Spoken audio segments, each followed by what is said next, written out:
అనగనగా ఒక సుందరమైన ప్రశాంతమైన అడవి ఉండేది. ఆ అడవిలో అనేక జంతువులు ఆనందంగా జీవించేవి. వాటిలో ఒక చురుకైన కుందేలు మరియు ఒక శాంతమైన తాబేలు జీవించేవి. కుందేలు ఎప్పుడూ ఉల్లాసంగా దోకుతూ తిరుగుతుండేది.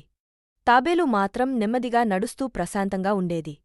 ఇద్దరూ స్వభావంలో చాలా భిన్నంగా ఉన్న మంచి స్నేహితులు. ఒకరోజు అడవిలోని జంతువులు వారిద్దరిని చూసి ఆటపట్టించాయి. అయ్యో, కుందేలు, నీకు ఈ తాబేలుతో స్నేహమా?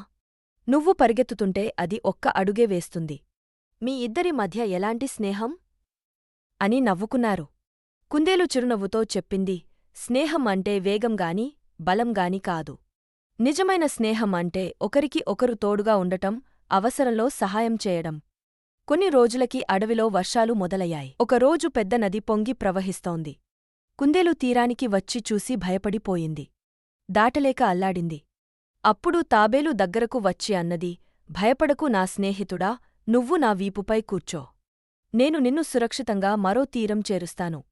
కుందేలు ఆనందంగా తాబేలుపై కూర్చుంది. తాబేలు మెల్లగా ఈదుకుంటూ నదిని దాటించింది. కుందేలు దిగి తాబేలను ఆలింగనం చేసుకుంది. నువ్వు నా నిజమైన స్నేహితుడు. జంతువులంతా నవ్వినా నాకు తెలుసు నువ్వు ఎప్పుడూ నాతో ఉంటావని.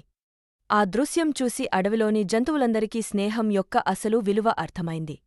వారు కూడా ఎకపై ఎవరి బలహీనతలను ఎగతాళి చేయలేదు. నీతి: స్నేహం అంటే తేడాలు చూడడం కాదు.